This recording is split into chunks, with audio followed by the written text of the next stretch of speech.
Second Kings chapter 23, and it reads like this.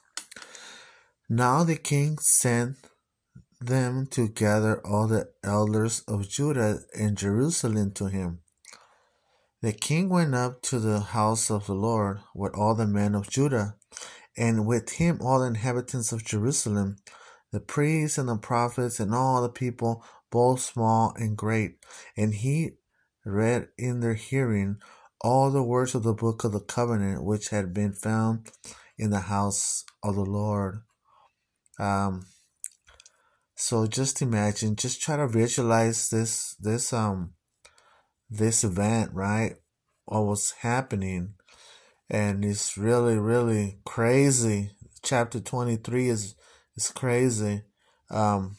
Deuteronomy, you see, you have a little reference Bible scriptures, what they were talking about in those days, in Moses' days, and then it transferred all the way to these days now, to Josiah's days, yeah.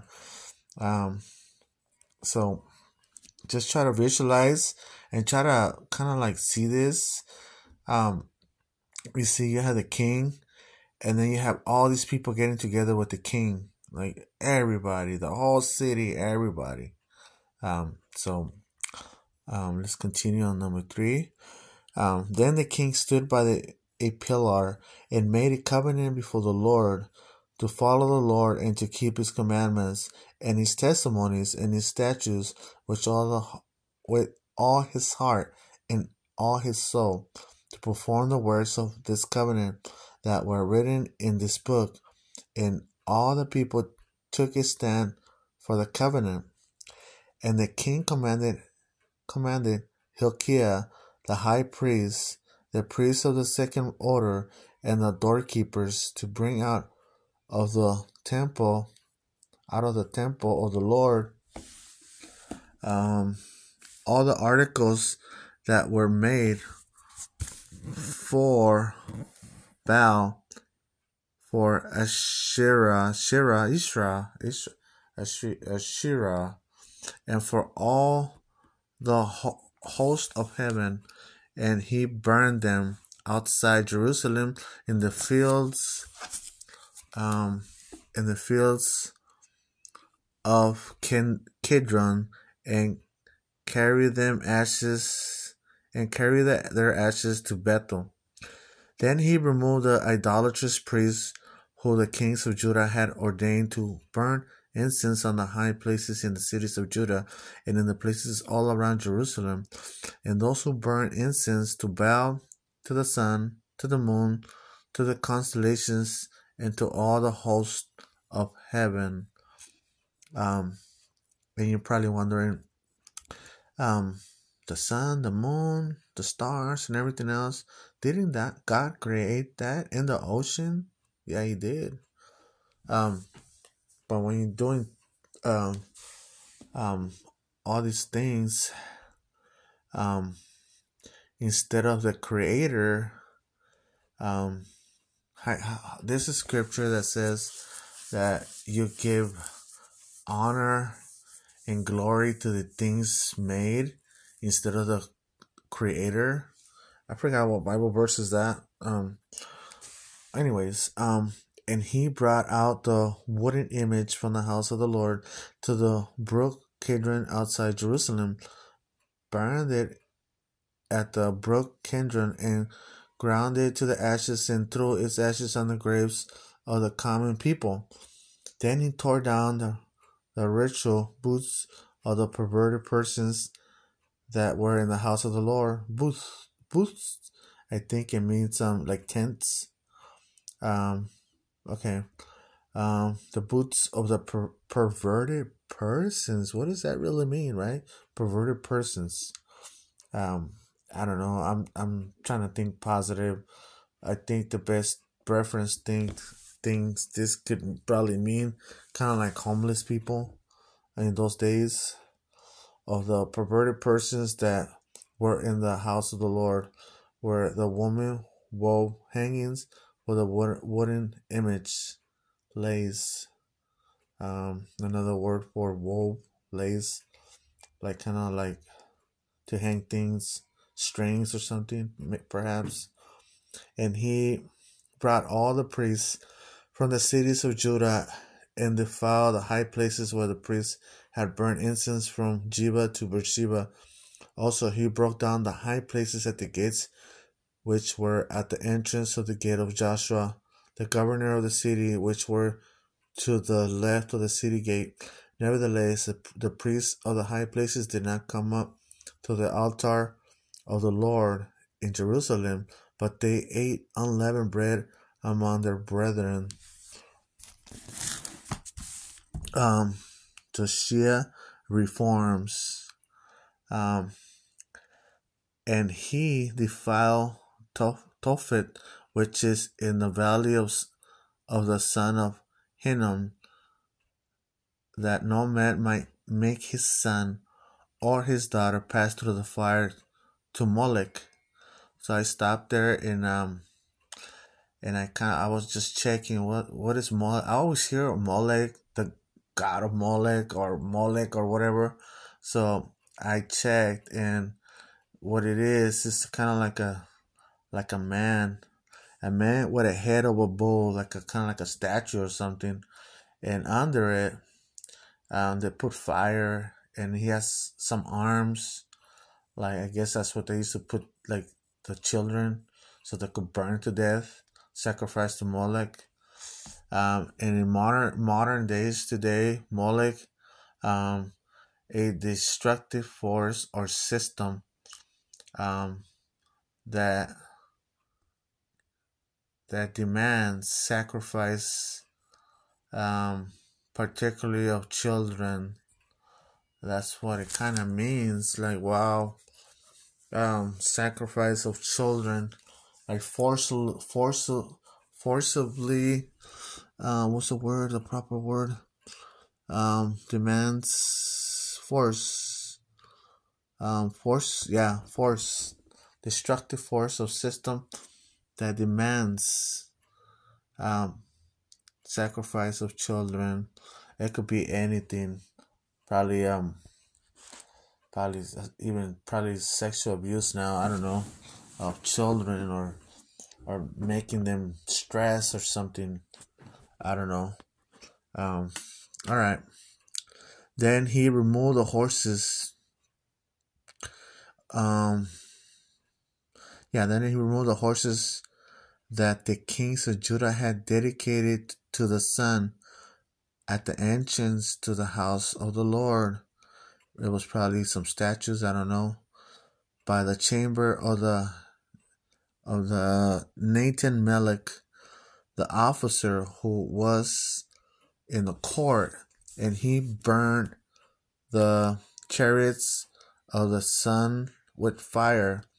The altars that were on the roof, the upper chamber of Ahaz, which the kings of Judah had made, and the altars which Manasseh had made in the two courts of the house of the Lord, the king broke down and pulverized there, and threw their dust into the brook Kidron. I'm not sure if that's a valley, like right next to Jerusalem, Kidron Valley or something. Then the king profaned, defiled the high places that were east of Jerusalem, which were on the south of the Mount of Corruption, with the Mount of Corruption which Solomon king of Israel had built for Ashtoreth, the abomination of the Sidonians, for Chemos, the abomination of Moabites, and for Milcom, the abomination of the people of Ammon. And he broke in pieces the sacred pillars and cut down the wooden images and filled their places with the bones of men. Moreover, the altar that was at Bethel and the high place which Jeroboam the son of Nebat, who made Israel sin, had made, both the altar and the high place he broke down, and he burned the high place and crushed it to powder, and burned the wooden image. And Josiah turned, he saw the tombs that were there on the mountain, and he sent and took the bones out of the tombs and burned them on the altar, and defiled it according to the word of the Lord, which the man of God proclaimed, who proclaimed these words. Then he said, What gravestone is that I see? So the man of the city told him, It is the tomb of the man of God, who came from Judah and proclaimed these things which you have done against the altar of Bethel. And he said, Let him alone, let no one move his bones. So they let his bones alone, with the bones of the prophet who came from Samaria. Now Josiah also took away all the shrines of the high places that were in the cities of Samaria, which the kings of Israel had made to provoke the Lord to anger, and he did to them according to all the deeds he had done in Bethel. He executed all the priests of the high places who were there on the altars, and burned men's bones on them, and he turned to Jerusalem. Then the king commanded all the people, saying, Keep the Passover to the Lord your God, as it is written in this book of the covenant. Such a Passover surely had never been held since the days of the judges who judged Israel, nor in all the days of the king of Israel and the kings of Judah. But in the 18th year of King Josiah, the Passover was held before the Lord in Jerusalem. Moreover, Josiah put away those who consulted mediums and spiritists, the household gods and idols, all the abominations that were seen in the land of Judah and in Jerusalem, that he might perform the words of the law which were written in the book that Hilkiah the priest found in the house of the Lord. Now before him there was no king like him, who turned to the Lord with all his heart, with all his soul, and with all his might, according to the law of Moses, nor after him did any arise like him. Nevertheless, the Lord did not turn from the fierceness of his great wrath, with which his anger was arose against Judah, because of all the provocations which Manasseh had provoked him. And the Lord said, I will also remove Judah from my sight, as I have removed Israel, and will cast off the city Jerusalem, which I have chosen, and the house of which I said, My name shall be there. Now the rest of the acts of Josiah and all that he did, are they not written in the book of Chronicles of the kings of Judah? In his days, Pharaoh Necho, king of Egypt, went to the aid of the king of Assyria to the river Euphrates, and King Josiah went against him, and Pharaoh Necho killed him at Megiddo when he confronted him. Then his servants moved his body in a chariot from Megiddo, brought him to Jerusalem, and buried him in his own tomb.